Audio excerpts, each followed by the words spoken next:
ஹாய்ங்க, இன்றைக்கி நம்ம ஒத்தகை பால்கார் என்ன பண்ணுறாருன்னு பார்க்கலாமா? வாங்க. ரொம்ப சேட்டைங்க. அவருக்கு இருக்க மாதிரி சேட்டை யாருக்கு இருக்காரு? வாங்க பார்க்கலாம். ஒத்தகை பால்கார் என்ன பண்ணுறீங்க? சோறு சாப்பிட்றீங்களா? என்ன பண்ணுறீங்க? சோறு போட்டு சாப்பிட்ற மாதிரில உட்காந்துருக்கீங்க. அப்படியே அள்ளி சாப்பிட்றீங்களா? ஒத்தகை பால்காருக்கு சேட்டையை பார்த்தீங்களா? இது வந்து நியூ ட்ரெண்டிங் 2026 இப்படி கறக்கலாம். உட்காந்து சரிங்க. இங்கே பால்காரங்க மெயினாக அது எக்ஸ்பீரியன்ஸ் ஆனவங்களவே மிஞ்சிடுவீங்க போலயே.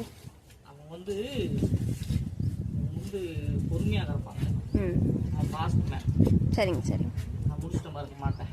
முடிச்சிட்டிங்க. உட்காந்தே கறக்கலாம், ஒன்றும் தப்பு கிடையாதுன்னு மாட்டுக்காங்க. சோறு போட்டு வரவா? காலை உணவு நாங்கள் லேட்டாக தான் சாப்பிடுவோம். லேட்டாக தான் சாப்பிடுவீங்களா?